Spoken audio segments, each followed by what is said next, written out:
Hello and welcome to the next episode of Towards New Futures, a series of shows presented by ActionAid Association and NewsX, where we discuss with policymakers, change makers, and grassroots workers on how we can create a post-COVID reset, which provides all of us with hope and something that is much needed in these times. In the episode, we engage on the issue of decent and meaningful work for all, where we will discuss how facilitating workers' collectives, ensuring social security for all, and skill building can, in fact, build a new future for India's workers. We need to organize that in India. We have put the agenda of informal workers somewhat on the back burner, and that too for decades now. The overwhelming majority of the Indian workforce is in the informal or unorganized sector. The precarity of these workers is enhanced by the discrimination they face as women, as members of Dalit and other lower caste communities, and belonging to tribal communities and minority religions. Much of what we are discussing here has been articulated by the Ministry of Labour and Employment, as it has taken on the mandate to protect and safeguard the interests of workers in general and the poor, deprived, and disadvantaged sections of the society in particular. Further, it aims to create a healthy work environment for higher production and productivity, and to develop and coordinate vocational skills, training, and employment. We have a range of amazing people to engage with us for these issues. They include Mr. Baba Adav, who has been engaged in social and workers' issue for nearly 70 years now. Mr. Baba Adav is famous for his organizing Hamas head loaders in the state of Maharashtra. Welcome, sir. Meva Bharti of the Rajasthan Mahila Kamgar Union, which works with domestic workers and construction workers in the state, is also here with us. Renuka Haldar Singh of the Paschim Banga Griha Paricharaka Samiti, or the West Bengal Domestic Workers Society, is also joining us for this very insightful conversation.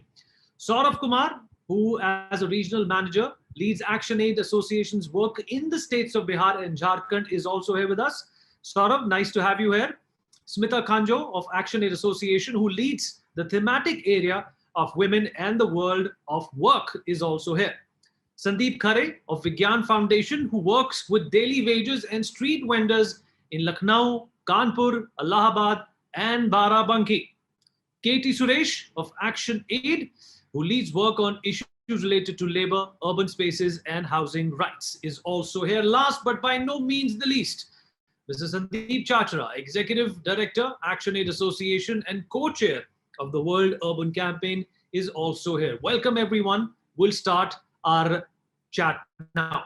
Let us explore the need to build workers' solidarity for mutual support and social benefit. As mentioned before, workers and especially informal workers face all kinds of vulnerabilities.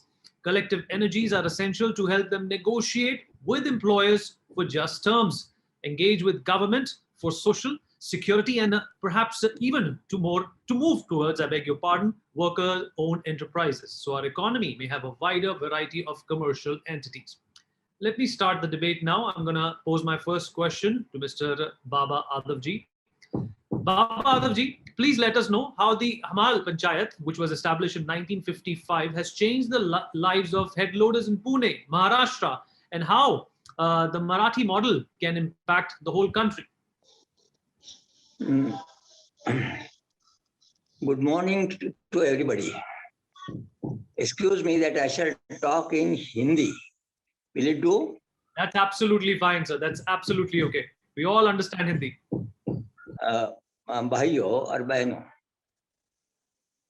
आपने जो सवाल मेरे सामने रखा है, आज तो ऐसी हालत है कि मैं सिर्फ हमालों में नहीं, बल्कि रिक्शा पुलर्स है, टेम्पो पुलर्स है, घरेलू औरतें काम जो करने वाली है, उन लोगों का भी संगठन हमारे साथ है। कुछ हद तक खेत मजदूरों का भी संगठन है। रैक पिकर्स और बहुत तरीके से छोटे छोटे जो लोग रहते हैं शहरों में, जो देहातों से यहाँ आए हैं और पेट भरते हैं। मराठी में कहा जाता है उनका पेट हाथ पर है, हाथावर पोट ऐसा कहा जाता है। तो बात यह है कि अभी हम लोग अभी कोरोना ने हमारी हालत बहुत ही बिगाड़ दी है, क्योंकि हर वक्त पर प्रत्येक कर्फ्यू लगाया जाता है, काम बंद हो जाता है, यानी हालात इतनी खराब है कि क्या अभी बात बताऊं ना। फिर भी हम लोग हमारे एक अनाज ग्रह चलाते हैं, कष्टाची भाकर करके हम अनाज चलाते हैं, वो तो बात अलग है। बात यह है कि जिस हमारे पंचायत का जिक्र आप कर रहे हो, इसमें से हमें एक राहत मिली है, वो है हमाल तो आप जानते हैं कि किसी दुकान में जो आदमी काम करता है बोझा उठाने का और माल बाहर देने का, आने का, और अभी ट्रांसपोर्ट में भी बहुत से लोग हैं कि जो गली गली में जाके अपना माल टेम्पो में डाल के वगैरह वो बेच देते हैं। सरकारी गोदामों में लोग काम करते हैं, बहुत बड़ी तादाद में वो लोग काम करते हैं, और अनाज का जो भंडार होता है वो अनाज भंडारों में काम करते हैं। ये हमारे लोग नाके पर भी रहते हैं, और आपको शायद पता होगा कि जितने रेल के माल धक्का बोलते हैं हमारे गुड्स यार्ड बोलते हैं जिनसे अंग्रेजी में, उस गुड्स यार्ड में काम करने वाले बहुत से मजदूर है। पैसेंजर के इधर लगेज का काम करने वाले पोर्टर्स तो अलग है, लेकिन ये पार्सल में और रेल के लगेज का काम करने वाले बहुत बड़ी संख्या में लोग हैं। इन लोगों का संगठन है। इसके अलावा रोजाना रोजाना बहुत से लोग हैं। आपका ध्यानाकर्षण मैं इस पर करता हूं कि आप लोगों की तादाद की जो स्टडी हुई है, एक बात है कि रविंद्र वर्मा कमीशन का जो काम 2001 से 2004 तक चला, जहां अटल बिहारी जी प्राइम मिनिस्टर थे, और उन्होंने एक कमीशन जो बिठाया था और रविंद्र वर्मा कमीशन था। आपने 4 साल चीन में जाकर जो रिपोर्ट पेश किया है, उसमें उन्होंने जो कोई जो कुछ रखा है उसका एक स्टडी अलग से। एक फायदा ऐसा हुआ, एक हमारा कि भारत में लोग पेट कैसा भरते हैं और कितने ऐसे 105 यानी प्रोफेशन का उन्होंने जिक्र किया है, 105। उसमें से बड़ा होते हो तो कंस्ट्रक्शन सबसे ज्यादा, आप तो मुझे पता है कि खेत मजदूर सबसे ज्यादा है, कंस्ट्रक्शन लेबर है, और कंस्ट्रक्शन लेबर के बाद में आपको पता होगा मच्छीमार है, मच्छीमारों का यह है ऐसे, और ट्रांसपोर्ट में जितने लोग हैं, ऐसे बहुत से लोगों का उन्होंने जिक्र किया है, जिस पर मैं आपका ध्यानाकर्षण करना चाहता हूँ।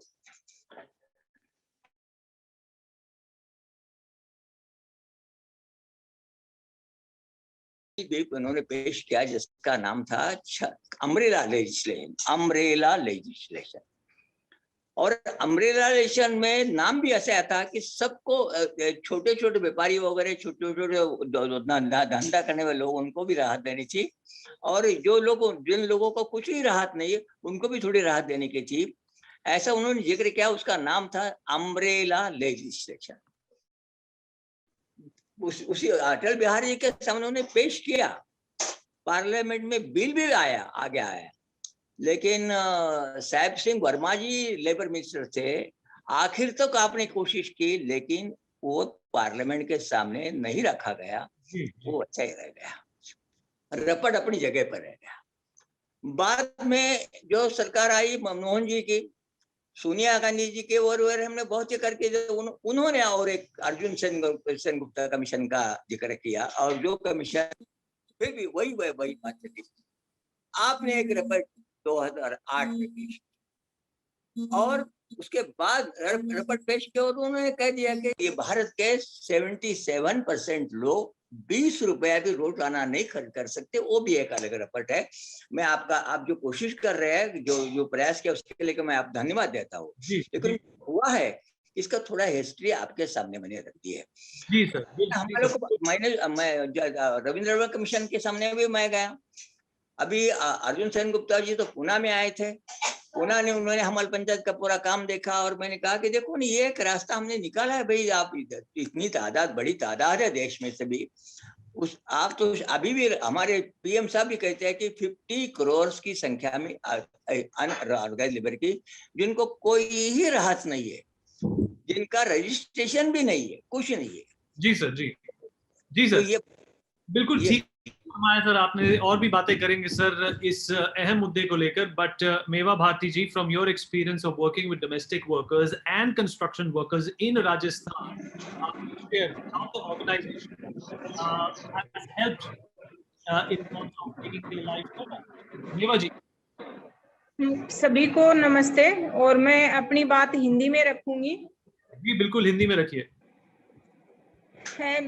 जैसा कि मैं घरेलू कामगारों से अपनी बात शुरू करूंगी कि राजस्थान में जो घरेलू कामगार हैं वो काफी संख्या में हैं, और एक अनुमान ये लगा रहे हैं कि कोई आंकड़ा हमारे पास नहीं है, कोई स्टडी हमारे पास नहीं है, न कोई सरकार की अभी तक कोई स्टडी है। तो अनुमान हम लगा रहे हैं कि 2.5 से 3 lakh domestic worker all Rajasthan में हैं, और खास करके जयपुर में करीब करीब 1 लाख डोमेस्टिक वर्कर हैं, और ये माइग्रेंट 80% माइग्रेंट है जो अन्य स्टेट से आती हैं और आकर के शहर में अपना काम खोजते हैं और काम करते हैं। तो इनकी जो डोमेस्टिक वर्कर का जो एक इतिहास है वो एक अलग तरह का है, और ये काम है ये एक अलग तरह का है कि ये किसी के घर में जाके काम करती हैं, और वो किसी का वो घर होता है पर्सनल, और इनका वो कार्य स्थल है। तो ये बड़ा ही एक पेचीदा मामला है कि वहाँ पे नियम कानून और सब सुविधाएं इनको मिले और ये सब चीजें हों। तो इसको लेकर के अभी तक कोई नियम कानून नहीं है, और नहीं कोई इस तरह की कोई वर्क कंडीशन है कि आप ऐसी कंडीशन में काम नहीं करेंगे, ऐसी कंडीशन में काम करेंगे। काफी हार्मफुल काम भी ये है, और इसमें जो है वो यही है कि काफी सारे अलग अलग लोगों ने अलग अलग तरीके से पहल की है कानून बनाने को लेकर के कि डोमेस्टिक वर्कर का कानून बने। जैसे महाराष्ट्र में कानून बना, और उसको लेके एक पहल काफी चली, सेंट्रल तक गए, और काफी एक राष्ट्रीय नेटवर्क भी है वो भी अपना एक प्रयास कर रहा है। सरकार के पास 2 पॉलिसियां भी हैं कि वो डोमेस्टिक वर्कर का कानून बनाए, इनका रजिस्ट्रेशन हो। जो अभी बाबा हाडव जी बोल रहे थे कि कहीं कोई रजिस्ट्रेशन इनका नहीं है, नहीं है कहीं रिकॉर्ड में है। और सबसे ज्यादा प्रॉब्लम जब ये पेंडेमिक आया हमारे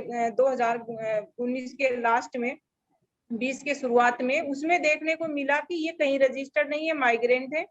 और इनकी हालात ये होती है कि इनको न कोई राशन है, न कोई इनकी सुविधा है, न कोई सोशल सिक्योरिटी, किसी भी तरह का कुछ नहीं है, और लोगों ने अपने घरों के दरवाजे बंद कर लिया। पिछले कोविड में तो बहुत ही बुरी कंडीशन थी कि 3 महीने कोई काम नहीं था, और जैसे काम खुला तो भी काम नहीं था। करते करते दिसंबर में कुछ काम मिलना शुरू हुआ 2 या 3 घर लोगों को, और फिर वापस आकर के अप्रैल में वापस वही कहानी होती है 2021 में। और इस बार तो ये कंडीशन है कि हमारे कोई भी रिलीफ का काम किसी भी तरह का कुछ हुआ नहीं डोमेस्टिक वर्कर और कंस्ट्रक्शन वर्कर्स के लिए जरूर कुछ चीजें हुई हैं। जो बोर्ड है BSCW, जो सेंट्रल का एक्ट है और स्टेट में वो लागू है, तो उसमें जरूर कुछ रिलीफ मिली है वो बोर्ड के माध्यम से, परंतु डोमेस्टिक वर्कर में तो कुछ भी अभी तक हुआ नहीं है इस तरह का, और न कोई संभावना है इस तरह की, और न ही कोई हमारे, न तो स्टेट इसके ऊपर कोई ध्यान अपना आकर्षित करता है, न हमारी सेंट्रल गवर्नमेंट इसको देखती है, और न ही हम जिन घरों में काम करने जाते हैं वहाँ कोई किसी भी तरह का देखने वाला है। और तुरंत यदि आप 2 दिन भी काम पे नहीं गए तो तीसरे दिन आपको काम नहीं मिलेगा, 1 दिन भी आप बीमार हुए तो काम नहीं मिलेगा, आपका बच्चा बीमार हुआ तो आप को छुट्टी नहीं है, खुद बीमार है तो आप गोली खा करके बुखार के आप काम पे आ रहे हो। इस तरह की कंडीशनें हैं। और कोविड में तो ये हुआ कि हम लोगों को ये देखिए कि पिछली बार जो लोगों ने कुछ पैसे बचाए वो पिछले कोविड में उन्होंने अपना बचा के खा लिया, और इस बार काफी कर्जा लोगों को है। हम लोगों ने एक स्टडी की थी 500 डोमेस्टिक वर्कर की, उसके 2 फेज हमने कंप्लीट किए। तो सेकंड फेज में जब हम लोगों ने इंटरव्यू लिए लोगों के, उनसे बात किया, तो हमारे सामने आंकड़ा ये आया कि हर दूसरी महिला के 30 से 40 हजार का कर्जा है, और वो कर्जा उनको खाने का है प्लस उनके रेंट का है। वो रेंट के मकान में रहती हैं, और 2,500 मिनिमम रेंट है, कोई 5 में रहता है, 2,500 न्यूनतम है, और एक कमरा होता है छोटा सा। बिजली के बिल 3-3 महीने के एक साथ दिए गए लोगों को, तो जो छोटा अपना पैसे कमा के लाए वो रेंट में दे दिए और बिजली में दे दिए। तो अभी हालत ये है कि वो 1-2 घर में जा रही हैं और काफी मुसीबत में है। बच्चों की स्कूलें छूट चुकी है, और खास करके लड़कियों की, और लड़कियों को छोटी छोटी दुकानों पे अभी काम पे भी लगाया जा रहा है। ये पिछले 1 महीने की मैं रिपोर्ट बता रही हूँ कि हम लोगों ने फील्ड में जैसे ही शुरू किया कोविड के बाद में, तो निकल के ये आ रहा है कि जो बच्चियां पढ़ रही थी उनकी फीस पिछली बार भी नहीं दी गई और फिर उनको प्रमोट किया गया सरकार की गाइडलाइन के तहत। प्रमोट होने के बाद में इस बार वो फीस नहीं दे पा रहे हैं, किसी के पास फोन नहीं है आप नेट से क्लास लेने के लिए, तो ये सब मुसीबतें उनके सामने हैं। और अभी वो 3-4 हजार में माँ बाप को काम नहीं मिल रहा है, तो बच्चों को छोटा छोटा काम मिलता है छोटी दुकानों पे, जब से खुला है तो वो काम पे जा रहे हैं। और लड़कियों की तो 80% की स्कूल छूट चुकी है, ये जी हमारे फील्ड के आंकड़े हैं। तो जी ये कंडीशन है डोमेस्टिक वर्कर की। जी, बहुत ही गंभीर कंडीशन है। जिस तरीके से आपने बताया कि कर्जे के नीचे जैसे दबे हुए हैं वो, इसको लेकर सरकार को काफी चिंता होनी चाहिए। रेणुका हल्दर सिंह, अगर आप मुझे सुन पा रहे हैं, please tell us how the trade union और union of domestic workers has helped domestic workers in Kolkata. Renuka ji. Yes, Renuka ji, hello, the trade union. hello. Renuka ji, if you can hear me. हाँ, सुनाई दे रहा है, बोलिए। रेणुका जी, कलकत्ता में डोमेस्टिक वर्कर्स की जो स्थिति है, जो उनका उत्पीड़न हाँ, है, जो हाँ। उनको लेकर जो एक तरह से मानसिकता है सरकार की, उसके बारे में कुछ बातचीत बताइए।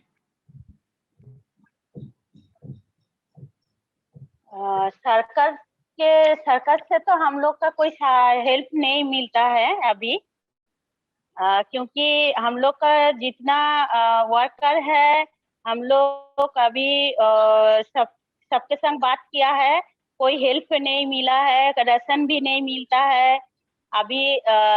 किसी किसी का तो रेशन कार्ड ही नहीं है, कोई कोई वर्कर का रेशन कार्ड ही नहीं है, सरकार से कोई कुछ भी हेल्प नहीं मिलता है।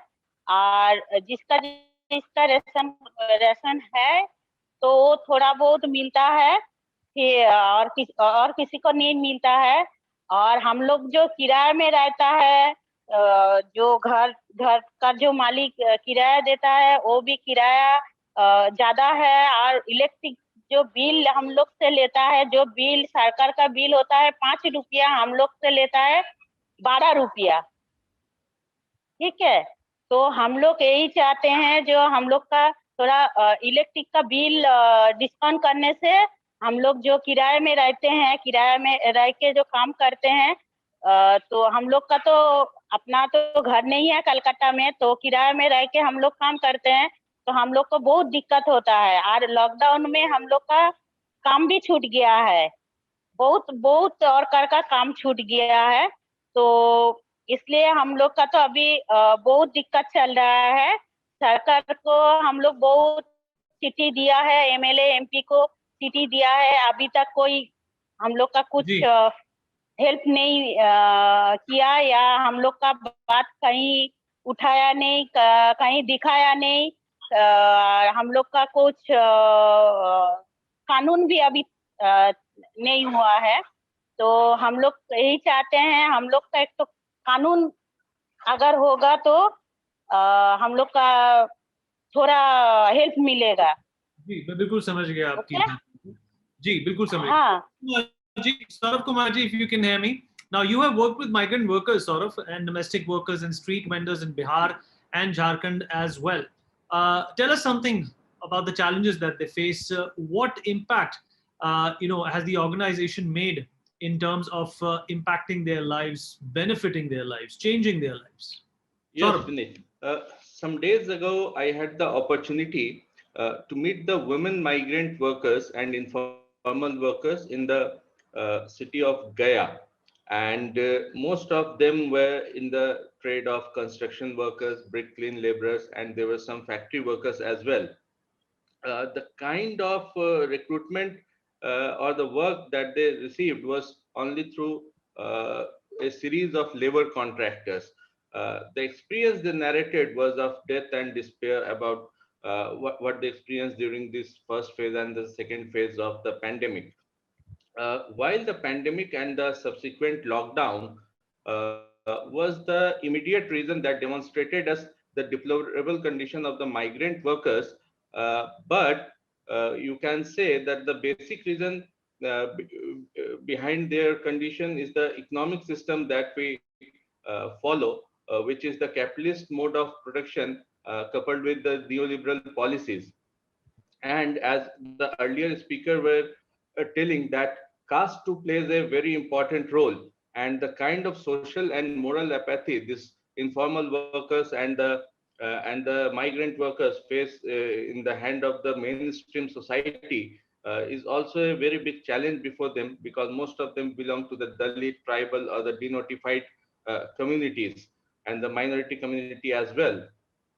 If we try to enumerate the challenges that these migrant workers face, the first and foremost thing which the Supreme Court also took cognizance some days ago in the case which was in the writ petition filed by the Bandhwa Mukti Morcha is about the very shoddy implementation of the Interstate Migrant Workmen Act of 1979. As I told you earlier, that most of these migrant workers were employed through a series of middlemen. The Interstate Migrant Workmen Act requires that all these contractors need to be licensed. And the second most important thing is that they need to register the migrant workers with the government authorities, which never happens. And the third thing is that উনি আমাকে আর they পুরো need to কথাটা শুনলই provide না, আমার অনেক কিছু বলার ছিল। some kind of identity proof to these migrant workers, as well as there are several provisions which is related to for the protection of their wages and their health and other entitlements. But this has never been followed. This is not the first time that the Supreme Court has pointed out. But you will also see that in December 2011, the Standing Committee on Labor had a similar kind of observation regarding the implementation of this act. The second challenge is which right now government is trying to address is about the portability of the schemes and the benefits. You see that still the benefit of the PDS system cannot be availed by the migrant workers at their destination point. Not only this, the other social security schemes like the pension schemes cannot be availed by their family members. Similarly, their children are deprived of the services of Anganwadi, and there is also difficulty in registering them in the schools. So that is another thing. The third thing is that basic amenities like affordable housing is not available to them. Low cost housing, as the earlier speakers were also saying, is a distant dream. And low cost housing rentals, and there is also right now need of some kind of worker hostel kind of thing where these migrant workers can reside with peace. The third point which I wish to make is that which earlier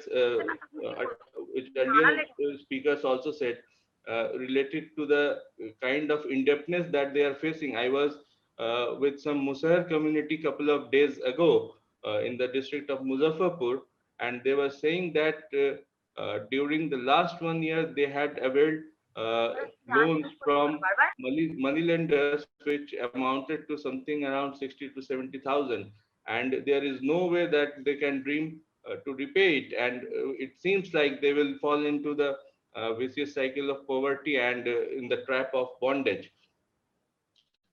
Another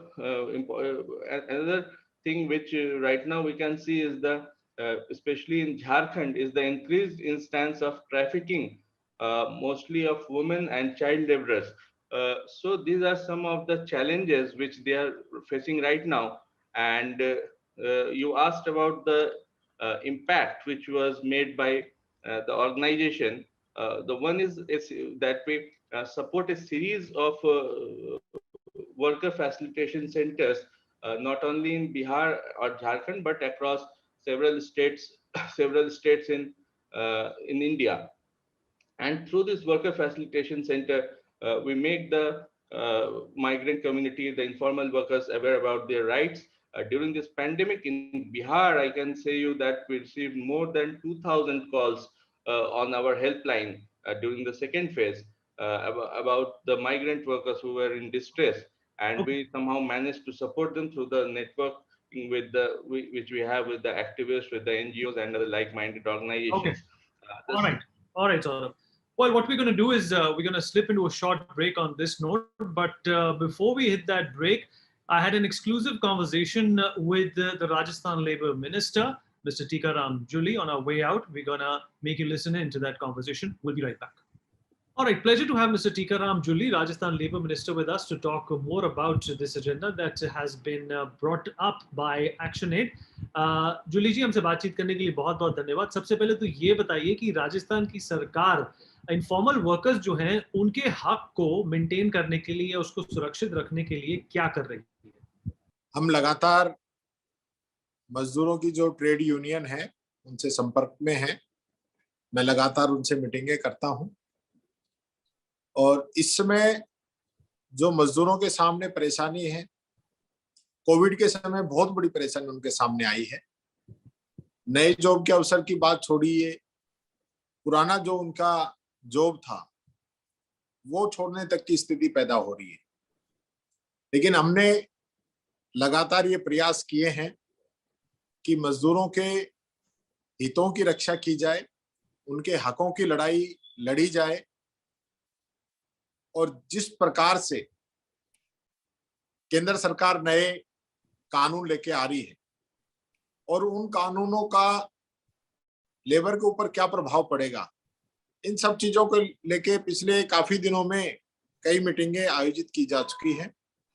और मैं लगातार जो हमारे श्रमिक हैं उनके संपर्क में हूं और हमारा पहला प्रयास यही रहेगा कि हम मजदूरों के जो हित हैं उनको प्रोटेक्ट करें, मजदूरों की जो लड़ाई है उसको हम लड़ें. इनफॉर्मल वर्कर्स जो हैं जुली जी, उनकी तादाद काफी कुछ है, पर उनके लिए अभी तक ज्यादा कुछ नहीं किया गया है. आपको क्यों लगता है ऐसा हुआ है? नहीं, आप सही कह रहे हैं. जितनी भी इंडस्ट्री है वो इनफॉर्मल से काम चलाना चाहते हैं. ज्यादातर लोग हैं जो कि हमारे यहाँ पे इसको बोलते हैं कच्ची लेबर और पक्की लेबर. ज्यादातर लोग इनको रोल पे पेरोल पे रख लेते हैं और उसको 11 महीने में फिर हटा देते हैं, फिर रखते हैं, फिर हटा देते हैं. वो मैं समझता हूँ कहीं ना कहीं बिजनेसमैन ये सोचता है कि मेरे को किस प्रकार से फायदा मिले और वो छोटे फायदे के लिए मजदूरों को जो उनकी जो सुविधाएं हैं या उनका जो हक है, जो उनका वेतन है, उतना नहीं देना चाहते. मैं ये भी साथ के साथ एक बात जरूर क्लियर करना चाहूंगा कि श्रमिक अपना जीवन पूरा कंपनी के उत्थान के लिए, कंपनी को ताकत देने के लिए लगाता है. लेकिन जब उसका नंबर कहीं कुछ लेने का आता है तो जो बिजनेसमैन है वो ये सोचता है कि इसका हिस्सा इसके अंदर बहुत कम है. जबकि मैं कहना चाहूंगा कि हम अगर हमारा श्रमिक खुश है, वो खुश होके काम कर रहा है, तो निश्चित तौर पर कंपनी में वो अपनी मेहनत ही डबल करके जितना वो उसको वेतन मिल रहा है, मेहनताना मिल रहा है, उसका डबल कमा के दे सकता है अगर वो खुश है तो. और अगर वो खुश नहीं है तो मैं समझता हूँ कंपनी की तरक्की बहुत कम है. और हम यही हमारी कमी है कि हम अपना फायदा जरूर देखते हैं लेकिन मजदूर का फायदा नहीं देखते हैं.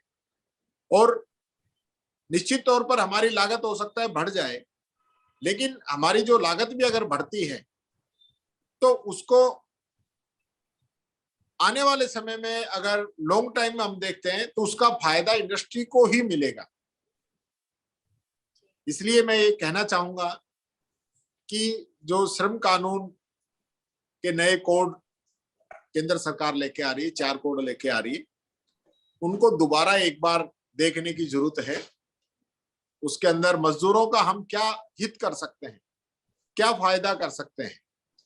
हम ये नहीं कह रहे कि आप इंडस्ट्री को नुकसान पहुंचाइए, इंडस्ट्री को भी आप बढ़ावा दीजिए, खूब आगे बढ़ाइए, खूब आप तरह तरह की गवर्नमेंट स्कीमें लेके आती है, छूट देती है, ब्याज में छूट देते हैं, मेन जो उनका अमाउंट होता है उसके अंदर छूट देते हैं, सब्सिडी दे रहे हैं, तरह तरह के टैक्सेस के अंदर छूट देते हैं उद्योगों को बढ़ावा देने के लिए.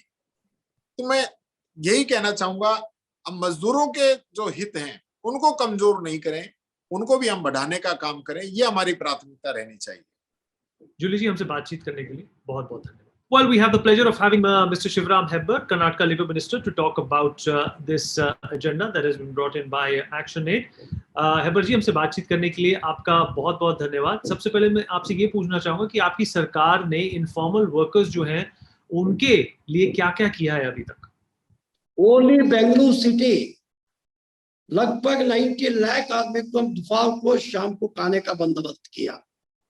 सारे हिंदुस्तान में वो टाइम पे किधर घनाटा हो गया था कार्मिक श्रमिक बंधु और इसके साथ, लेकिन कर्नाटक में एक दिन भी अशांति भी नहीं होगा, उतना ठीक से चला।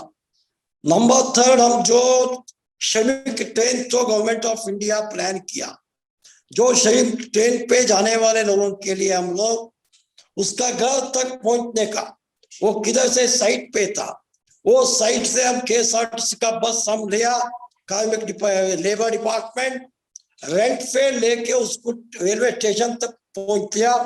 रेलवे स्टेशन से वो किधर जहाँ पहुंचना उधर तक करीबन 2 दिन लगता है, 3 दिन लगता है, 2 दिन लगता है क्या 3 दिन लगता है। उसका कितना पूरे अरेंजमेंट, वाटर बॉटल, सैनिटाइजर और बंदोबस्त किया। ऑल ओवर इंडिया में सेंट्रल गवर्नमेंट की ऑल ओवर इंडिया में हाईएस्ट रेपुटेशन और हाईएस्ट लेबर जो पैसा दिया वो कर्नाटक गवर्नमेंट दिया। हमारे को सिफारिश का पत्र भी गवर्नमेंट ऑफ इंडिया दे दिया। मैम हेबर जी, ये भी बताइए कि जो अनऑर्गेनाइज्ड लेबर जो सेक्टर है, इनफॉर्मल लेबर जो है, उनके लिए, उनके हक के लिए, उनकी सुरक्षा के लिए, उनकी जॉब सिक्योरिटी के लिए आपकी सरकार ने क्या क्या कदम उठाए हैं? कर्नाटक में जो लेबर लोग है बिना दिक्कत से अभी सब काम चालू हो गया। अभी स्टार्ट हो गया, 80% फैक्ट्री चालू हो गया, 82% कल तक 82% लेबर लोग काम को लगा। माइग्रेट लेबर पहले साल को आज का डेट में माइग्रेट लेबर कितना, पहले साल में कितना लोग था, अभी और अंकड़ा में अभी आ गया, कितना लोग वापस काम को आ गया, काम को लगा हुआ है, काम से अच्छा तरीके से चल रहा है। लेबर लोग सुखी है, लेबर लोग को कर्नाटक में कोई दिक्कत नहीं है। सब लेबर लोग कर्नाटक ऑल ओवर इंडिया से कौन सा स्टेट से था वो लोग कर्नाटक गवर्नमेंट को चिट्ठी लिखा, लेबर का जो लीडर है वो चिट्ठी लिखा। कर्नाटक स्टेट गवर्नमेंट येडियुरप्पा जी का नेतृत्व में हमारे को बहुत अच्छा तरीके से पालन कर दिया। हम माइग्रेट लेबर के लिए टोटल कर्नाटक में जो 10th बिग सिटी है वो 7th बिग सिटी में मेट्रोपॉलिटन सिटी, जो बेंगलुरु हो, बेलगाम हो, मैंगलोर हो, हुबली धारवाड़ हो, गुलबर्गा हो, ऐसा मेट्रोपॉलिटन सिटी में हम उसको ट्रांजेक्ट हाउसेस बनाने के लिए भी स्टार्ट किया। ट्रांजेक्ट हाउसेस जो बाहर से लेबर आता है उसको बिना पैसे से ट्रांजेक्ट हाउसेस में रहने के लिए उसको बंदोबस्त करने के लिए हम सोचा। इसके लिए ये बार हमारे चीफ मिनिस्टर येडियुरप्पा जी अनाउंस किया बजट भाषण में, बजट में भी अनाउंस किया, एक काम भी अभी स्टार्ट हो जाएगा। Baba Adab ji, you have reached out to other categories of informal workers as well. Tell us something about your work with the waste pickers and other informal workers as well, sir. आप हिंदी में बोल सकते हैं sir. जी, एक बात तो है कि आपने मुझे पूछा था कि मथाड़ी कानून के बारे में। अभी रैक पिकर्स का जो काम चला है, एक बहुत बड़ा ऑर्गेनाइजेशन है। यहाँ तो 2 म्युनिसिपल कॉर्पोरेशन है, पूना की म्युनिसिपल कॉर्पोरेशन है और अलग से अभी पिंपरी चिंचवड का भी काम चला है।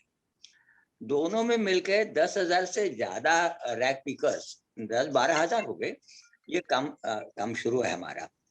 अभी रैक पिकर्स की बात ऐसी है कि पहले मैं आपको बता दूं कि हम लोग जो काम कर रहे हैं, हम खोज रहे हैं कि इसमें कोई पर्याय, तो पर्याय है माथाड़ी कानून।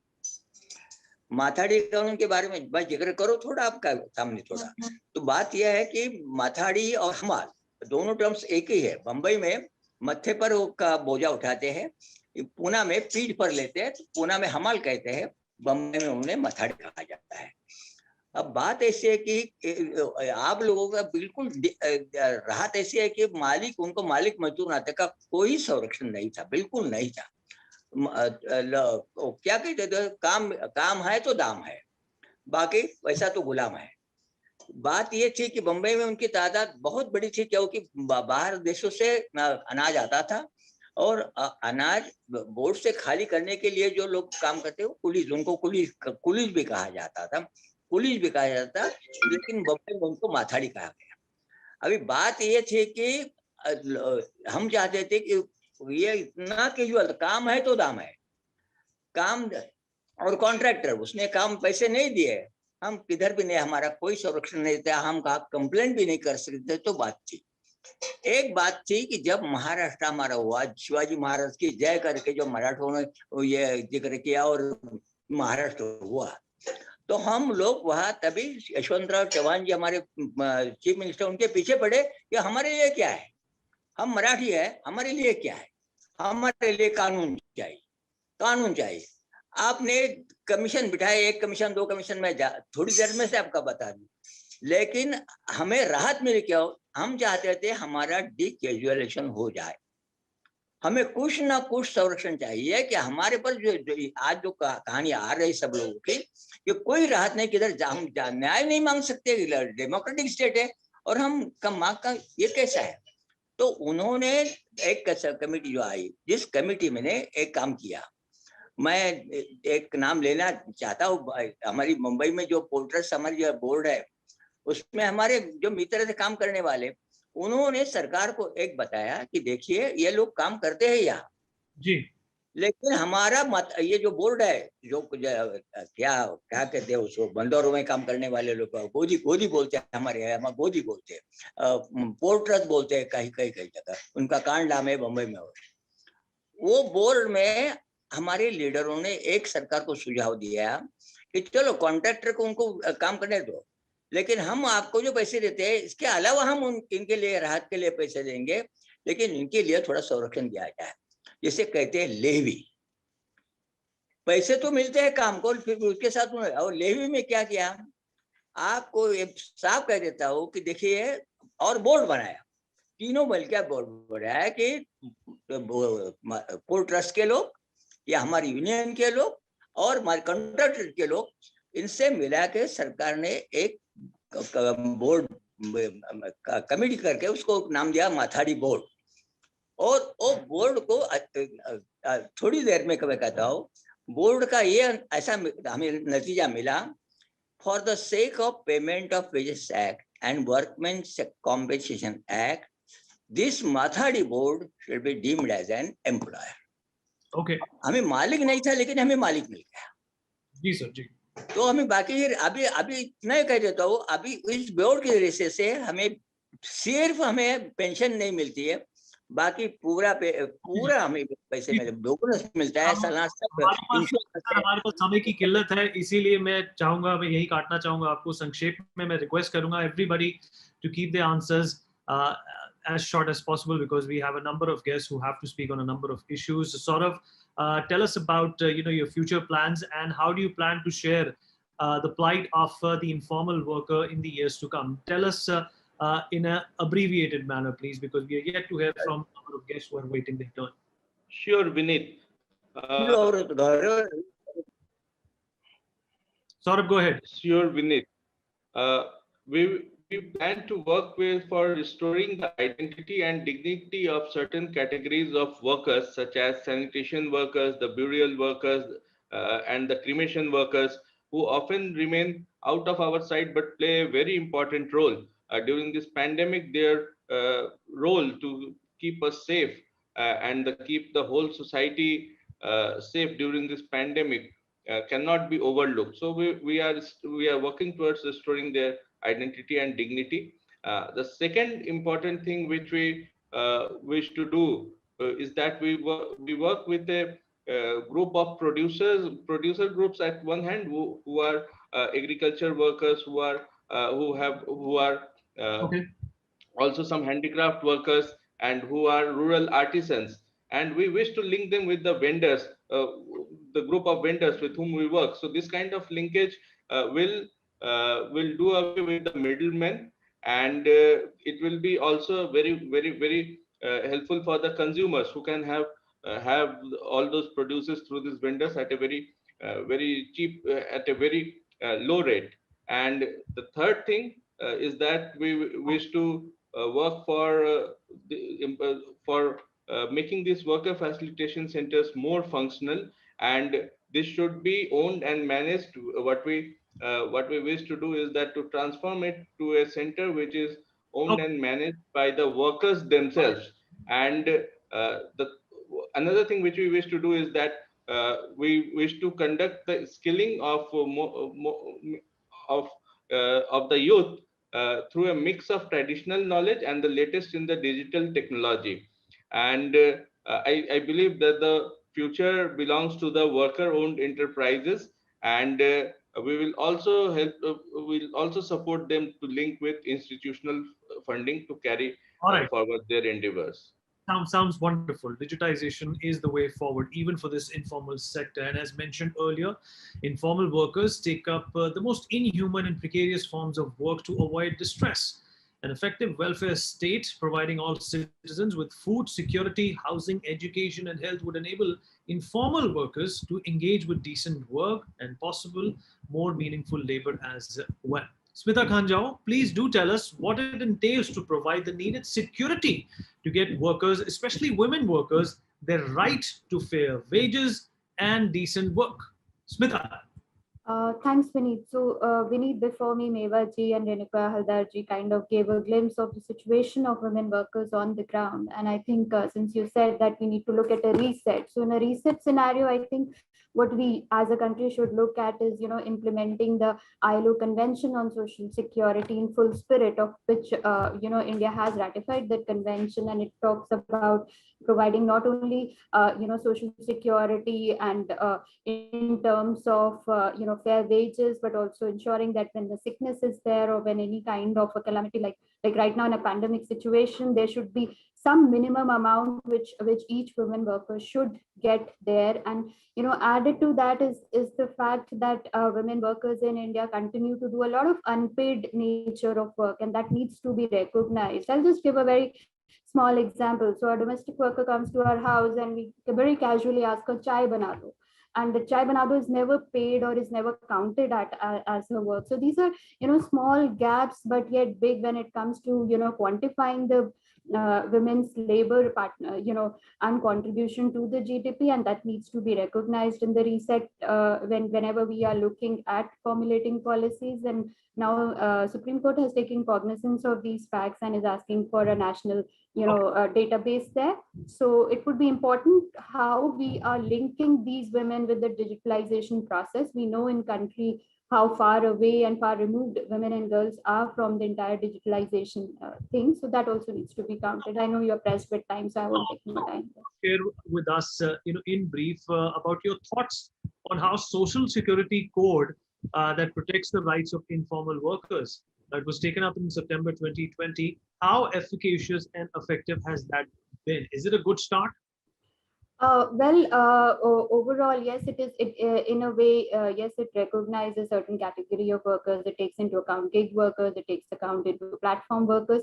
So yes, there are elements of it which are welcome. But at the same point of time, it is also important that certain aspects of it needs to be universalized. For example, maternity benefit, pension. There shouldn't be any conditionalities when it comes to situations in which women workers will be exposed. How much a woman in a house has a role in decision making when it comes to controlling her own reproductive rights. So these are certain factors which needs to be taken into consideration. And another thing is this, that each category of informal worker has their own needs. Baba was talking about Mathadi workers and their needs. Meva Bharti ji and Renuka Haldar, explained about domestic workers. How is the implementation of these codes going to go down? Is something which is an area of concern. It needs to be addressed and explained there.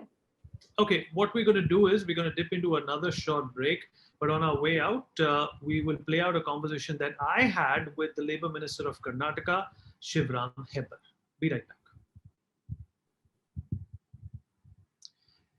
Welcome back. Well, in an era of jobless growth and rapid technological advances, we need to explore skilling, reskilling, and upskilling. A belief in the immense potential that rests within each individual will see us look at opportunities of preparing labor to work on solutions to the many problems that face us today. Sandeep Khareji, please do share your experiences of running skill building programs with informal workers. Sandeep ji, please unmute yourself. Okay, we can't hear you, Sandeep ji. There seems to be a problem with your voice. No, sir, I still can't hear you. Why don't you fix that, sir? Let me take a question to Mr. KT Suresh. Sir, please share your experiences of providing skill training to thousands of people who are dependent on the informal economy. KT Suresh. Thank you. Vineet, the question that you posed is also important to understand in two contexts. The experiences that we've had is linked with a very large-scale skilling program that we ran across the country in over 23 states with about 35,000 workers. But I must also say that this was in the pre-pandemic days. The world has changed, as you have pointed out in the earlier part of the segment as well. But in the pre-pandemic stage, when we did the skilling, there was 2 or 3 elements that I'd like to bring attention to you as well as the viewers. One is, of course, recognizing that the nature of informality and the nature of precarity in work itself brings a important dimension to the ways in which you can think about skilling itself. So our work across the 35,000 workers that we did recognized that while they were in different segments of work categories, whether, as your show has, domestic workers, construction workers, people who are in vending, people who are in municipal services, sanitation services, you know, the spectrum of services that workers were involved in is quite immense. And we are discovering more and more segments in the post-pandemic context. Saurabh, for instance, has mentioned people like who are in the burial services, which we never really thought of in a very significant sort of manner. The important thing is that when we are looking at the skilling process there, the level of particularities that we can look at in terms of the market into the labor segment in which they are, the kind of skilling that is required, which helps them to move up horizontally. I mean, these are two separate elements that one is looking at in the skilling process. The skilling process, when it emulates the formal market, the skilling process fails. We've had, you must have had several discussions about the skilling process in the past in your shows. The skilling process requires a completely granular understanding of the particularities in which the worker is situated, the service in which the worker is situated, and whether that particular service itself is going to be useful in the near future. Maybe some of the services are getting obsolete in themselves. So, you know, there is a very rapid shift which is taking place. And one must say that, you know, in many of these cases, it is the labor wage arbitrage which is working, isn't it? I mean, so the skilling is working on the arbitrage of the wage labor. And wherever the wage labor, the sensitivity to that arbitrage process shifts, you're seeing the shifting of labor itself. So I hope that I've been able to sort of zoom out a bit and to try and understand the larger nature of skilling that needs to be looked at when we are looking at the informality and the precarity of work, as you pointed out in the earlier part of the segment. Absolutely, absolutely. Mr. Suresh, that was well articulated. Sandeep Khare ji, अब शायद आपकी आवाज आएगी. आप अपने तजुर्बे के बारे में बताइए जो आपने अपनी स्किल बिल्डिंग प्रोग्राम्स के द्वारा इनफॉर्मल वर्कर्स को देने की कोशिश की है. संदीप, नमस्कार, मेरी आवाज आ रही है? जी बिल्कुल दुरुस्त आ रही है. नमस्कार. जहां तक मैं उत्तर प्रदेश के संदर्भ में अपनी बात रखूंगा, तो मुझे लगता है कि हम जब प्रवासी मजदूरों के संदर्भ में देखते हैं तो भारत में प्रवासी मजदूरों की स्थिति बहुत खराब है. और खराब इस संदर्भ में है क्योंकि कई बार हम देखते हैं कि ज्यादातर जो मजदूरों का जो काम है वो जाति आधारित कामों से तय होता है. दूसरा, प्रवासी मजदूरों के बारे में अगर हम समझने की कोशिश करें तो ज्यादातर जो एक अनप्लान्ड शहरीकरण है, जो अनियोजित शहरीकरण है, उसमें हम लोगों को खेती से निकाल कर शहरों में लाते हैं, क्योंकि शहर जिस तरीके से बढ़ रहे हैं और उसमें जो ज्यादातर लोग भारत में खेती पे निर्भर है, और उसमें वो जब शहरों की ओर आते हैं तो उनके पास जो काम है वो मुख्य रूप से अनस्किल्ड ज्यादातर लोग हैं, और उनको सिर्फ एक ही तरह का काम आता है कि या तो वो श्रम कर सकते हैं, मतलब श्रम मतलब जो कंस्ट्रक्शन इंडस्ट्री है उसमें श्रम कर सकते हैं, या ठेला खींच सकते हैं, या घरों में काम कर सकते हैं, घरों में चौका बर्तन झाड़ू पोछा कर सकते हैं। तो इनके सामने एक तरीके का दिक्कत ये है कि हम, और जिस तरह के स्किलिंग के प्रोग्राम हमारे भारत में चले, जैसे हम अगर देखें तो वो स्किलिंग के प्रोग्राम में जो कॉन्सेप्ट वाइज अगर हम देखेंगे मेक इन इंडिया का या बाकी चीजें, तो वो बहुत अच्छी हैं, बट उसका इम्प्लीमेंटेशन ग्रास रूट लेवल पे बहुत खराब है, क्योंकि हमारे यहाँ जिस तरीके का इंफ्रास्ट्रक्चर चाहिए था, जिस तरीके की और उस इंफ्रास्ट्रक्चर को जिन लोगों को अवेल करना था, जिन लोगों को उसकी सुविधाएं लेनी थी, उनको जिस तरह का कैपेसिटी, जिस तरीके की समझदारी चाहिए थी, उसके बारे में हमने काम नहीं किया। और इसको हम देख सकते हैं कोविड की सेकेंड वेव के दौरान कि हमारे यहाँ पे बहुत सारे लोग पढ़े लिखे हैं, बहुत सारे लोग कम से 1% लोग ग्रेजुएट हैं, बट जब मेडिकल इमरजेंसी क्राइसिस आई तो हम लोग ऑक्सीमीटर चेक करना नहीं जानते थे, ऑक्सीजन सिलेंडर्स कैसे ओपन करते हैं, कैसे लगाते हैं, इन बेसिक चीजों को, थर्मामीटर कैसे देखते हैं, इन बेसिक चीजों के बारे में हमारी समझदारी बहुत खराब है, या हमने उसको सीखा नहीं कभी। हम एमएससी बायोलॉजी से कर, एमएससी जूलॉजी से करके आ गए, केमिस्ट्री से करके आ गए, बट हमने ऑक्सीमीटर देखना और ऑक्सीजन सिलेंडर खोलना और बंद करना हमने नहीं सीखा। तो ये हमारे यहाँ पे जो शिक्षा का जो मूलभूत ढांचा है उसके ऊपर हमको काम करने की जरूरत है। और हम देखें तो खास करके जो ITIs हैं, पॉलिटेक्निक्स हैं, उनके ऊपर जितना इन्वेस्टमेंट करना चाहिए था, जो एक स्किल लेबर आ सकता था, वो हमारे पास नहीं। दूसरा, हमको कोविड के बाद एक अलग तरीके से सोचने की जरूरत है। खास करके आपसे निवेदन है कि अपनी बात संक्षेप में रखिए, हमारे पास मैं सिर्फ 1 मिनट लूंगा। तो कोविड के बाद जो हमारी स्थितियां हैं उनमें हमको अपने प्रवासी मजदूरों के संदर्भ में एक अलग तरीके से सोचने की जरूरत है, क्योंकि पूरी दुनिया जो इंडस्ट्रियल रिवोल्यूशन 2.0 की बात हो रही है उसमें हम लोग आर्टिफिशियल इंटेलिजेंस और बाकी चीजों पे बात कर रहे हैं। तो हमको अपने देश की नीतियां मानव श्रम पे आधारित नीतियां बनाने की जरूरत है, और हम अभी शायद उस दिशा में उतनी तेजी से नहीं बढ़ रहे, बल्कि जो मानव श्रम आधारित नीतियां थी उनको ऊपर लगातार उनका दायरा सीमित करते जा रहे हैं। तो मुझे लगता है कि हमारे देश में श्रम की नीतियों पर पुनर्विचार होना चाहिए, जिससे कि ज्यादा से ज्यादा लोगों को मानव आधारित श्रम की अवसर बढ़ सके। बिल्कुल ठीक। नीति और रिफॉर्म का ही एक अहम रोल है। इनफॉर्मल वर्कर्स की जो स्थिति है, जो उनकी जो परिस्थितियां हैं, उनको बदलने के लिए केटी Suresh, a quick response.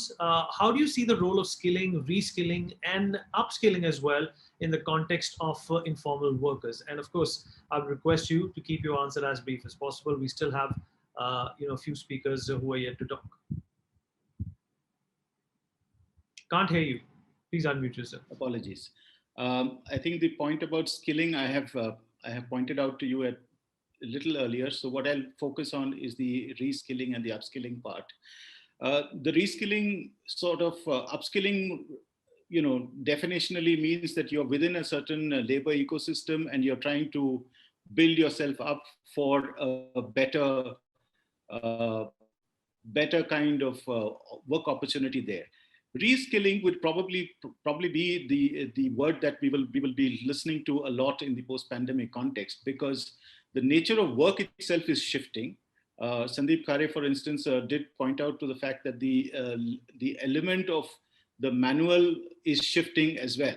So when that shifts, and the reskilling will probably require a whole bunch of new ways of thinking, including, as one of the earlier speakers also mentioned, the fact that there is a stronger link with the digital processes, which means that as Sandeep was also pointing out, that even the whole point of looking at oxygen, how to understand an oxygen concentrator, how to read some of those measurements.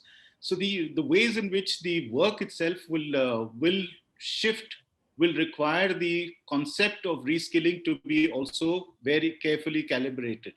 Now, how does this particular industry shift is necessary for us to look at in the post-pandemic context, and the reskilling and the upskilling will be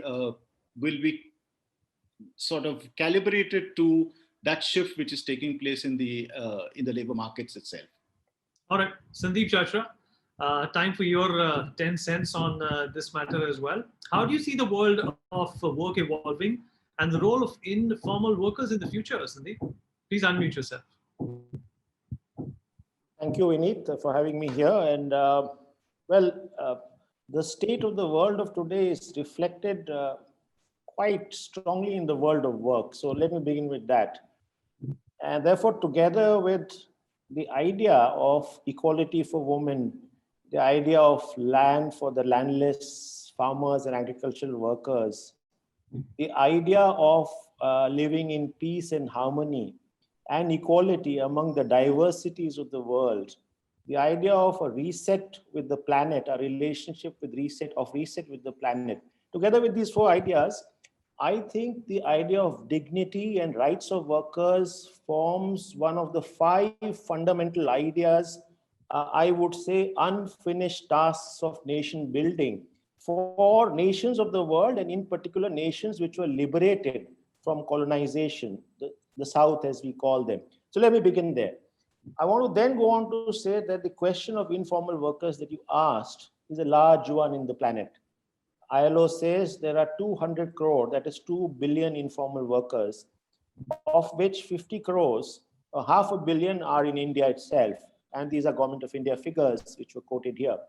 So there is a big question here of what are the life conditions which need to be addressed. In general, if I were to generalize it the world over, you have a situation and a specter where there are large armies of labor without work. So there's a question of whether work is available, enough work is available, whether enough wages are available for workers. Are those dignified wages or hovering somewhere near the minimum or even lesser than minimum? Is there a question of social security of some respect? Are there workers, right? In general, one sees negative tendencies on all those fronts over the last several decades in the planet. And we can also see that situation arise in India. The codes which were being referred to certainly provide a glimpse of hope on certain spectrums. I am in particular interested on the idea of revision of wages. There's a new wage formula spelled out in the new labor codes. There is an inclusion of hitherto unincluded informal workers into the ambit of the new labor codes, in particular social security. My colleague Smita was speaking to them, some of those earlier. There's a whole idea that social security boards which may be formed under the new labor codes might offer better conditions of social security. So I'm looking forward to those, but as we know, labor codes are not yet in implementation. States are yet to form rules. So we are awaiting those, and there are gaps which need to be addressed too. In my opinion, we need 2 fundamental steps are needed for the informal workers in our country and on the planet today. The first is better dignity rights of workers, which includes adequate work and perhaps enshrining the right to work in our respective constitutions. So if somebody needs work, there's work available.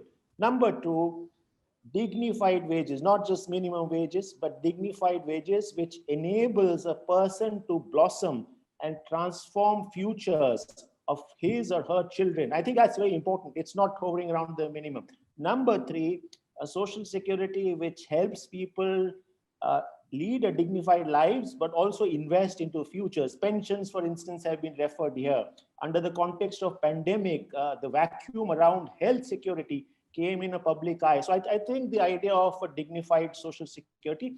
And lastly, but not the least, is the question of workers' rights. What we need to advance is workers' rights so that they can bargain better, so that they can seek their space in the world better. These, what I call this cluster of things, are step 1. Step 2 are much more transformative series of steps. Very quickly saying that, what I think we all know that the share of workers in the profit and in capital formation has been reducing over the years. So the workers are getting less and less, and the owners are accumulating more and more, putting it simply. So I think we need to see a state of affairs where workers become owners of their labor, where workers become owners of the enterprises that my colleague Saurabh referred to. where we have workers' cooperatives, worker-owned factories perhaps. That imagery should be an imagery of the next century. It should very much be an imagery of this century, and it is within our possible grasp. I'll say those things, Vineet, for now. Thank you. All right, well, we've almost come towards the end of our show. I'm going to take concluding thoughts from Mr. Baba Adhav and then Sandeep Chachra, and then we'll end the show. Baba Adhav ji, संक्षेप में आप इस show को किस तरीके से खत्म करना चाहेंगे, क्या संदेश देना चाहेंगे इनफॉर्मल वर्कर्स के लिए, सरकार को क्या करना चाहिए नीति को लेकर, रिफॉर्म को लेकर, इनकी परिस्थितियों को सुधारने के लिए? 1 मिनट के अंदर अंदर बताइए सर, हमारे पास वक्त की काफी किल्लत है, कि आपको क्या लगता है कि सरकार को इस मुकाम पर क्या करना चाहिए? रोज एक तरह से बिल्स पास हो रहे हैं, नीतियां बन रही हैं, देश को आगे ले जाने की कवायद हो रही है, पर इनफॉर्मल वर्कर्स की जो हालत है वो अभी तक नहीं सुधरी है। एक बात है कि सोशल सिक्योरिटी एक्ट का अमल मैंडेटरी बन जाए पूरे देश में, एक बात है जो अभी तक नहीं हुआ है। दूसरी बात है, आप लोग की मेरी प्रार्थना है कि आप माथाड़ी कानून का जो अमल महाराष्ट्र में शुरू है उसकी आप खुद आकर देखें कैसा चला है। तीसरी बात है, एम्प्लॉयमेंट गारंटी स्कीम जो आज भी महाराष्ट्र में लीगली प्रचलित है, उसका भी आप जिक्र करें और ये देखें। घरेलू औरतों कुछ भी हो, उनके लिए, हर एक के लिए, और माथाड़ी कानून खास करके मेरा आग्रह ये रहेगा, 1 मिनट में बात दो, कृपया आप अगर पुणे आ जाएंगे तो ये बोर्ड का फंक्शन कैसा चला है, डिकैजुएशन कैसा हुआ है, लोगों को राहत कैसी मिली है, हम बाकी के लोगों के लिए राहत कैसे मिलवा देंगे, ये बातें पूरी शायद हो जाएंगी, मुझे ऐसा लग रहा है। तो एक ही बात है कि हम इतना ही चाहते हैं, आपको एक घोषणा की बात बोलता हूँ, सोनिया गांधी जी के घर में हमने ऐलान कर दिया था कि आपको पेंशन है, हमारे लिए सिर्फ टेंशन है। आज तो कोरोना के बाद हमारी टेंशन इतनी बढ़ गई है, हमें कोई राहत नहीं है। तो इसीलिए हमारी पूरी अनऑर्गेनाइज्ड लेबर के सेक्टर में जितने लोग काम करते हैं, उनकी मेरी इसी उसमें प्रार्थना है तो कृपया आप जरा सोशल सिक्योरिटी एक्ट और माथाड़ी कानून जैसे कानून उनकी थोड़ी जिक्र करें और जरा राहत देने का कोशिश करेंगे तो का एक्सप्लोरेशन। और तीसरी बात, कोरोना की इस हालत के बाद हमारी हालात बहुत खराब होने वाली है। The exploration will be so inhuman item. माफी चाहूंगा, इसके प्रार्थना करता हूँ। आपने समय दिया तो इसके लिए धन्यवाद। धन्यवाद sir. Sandeep, concluding thoughts from you, just under a minute. देखिए, पहले मैं यही बोलूंगा कि सबसे महत्वपूर्ण काम है काम का अधिकार। यदि हमारे देश में मजदूर को काम का अधिकार मिल गया, और ये केवल गारंटी की बात में 100 दिन की जो रोजगार गारंटी है अभी ग्रामीण क्षेत्र में, केवल उस तक सीमित नहीं, काम का अधिकार जब वो चाहे, जब काम उसको जरूरत हो, काम मिले, और वो काम भी ऐसा मिले कि वो इज्जतपूर्ण काम हो, उसका इज्जतपूर्ण मानदेय या वेतन मिले। तो ये 2 बातें मैं बोलूंगा शुरू में। दूसरा, विनीत जी, मैं ये भी बोलना चाहूंगा कि बहुत प्रमुख भूमि है संगठन की। आज असंगठित क्षेत्र का, जिसको आप इनफॉर्मल वर्कर बोल रहे हैं, वो मजदूर इस स्थिति में है कि वो अपनी बात रख नहीं सकता, क्योंकि वो संगठित नहीं है। वो अपने मालिक से मोल भाव नहीं कर सकता, वेतन की मांग नहीं रख सकता, क्योंकि वो असंगठित नहीं है। तो यदि जितने भी संगठन हम लोग काम कर रहे हैं, सामाजिक संगठन जो लोग सोच रखते हैं मजदूर के बारे में, सरकार के प्रति भी जरूरी है कि असंगठित क्षेत्र के मजदूर को संगठित करना, to organize the unorganized so that they can claim their entitlements which are due to them. Constitution में है, law में है, policy में है, मतलब संविधान में है, नीति में है और कानून में है। तो ये उनको मिले, इसके लिए बहुत जरूरी है संगठन बनना असंगठित क्षेत्र के मजदूरों का। ये मेरा दूसरा मुद्दा होगा।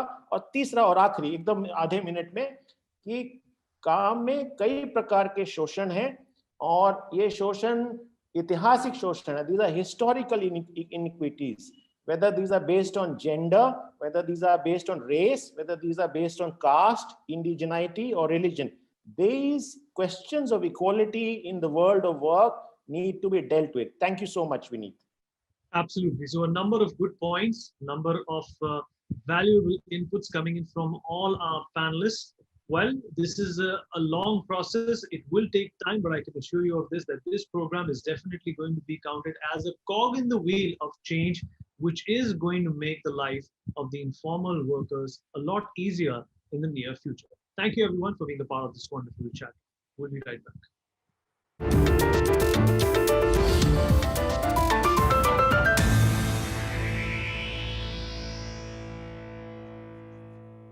For more such videos, subscribe to the NewsX YouTube channel, hit the bell icon.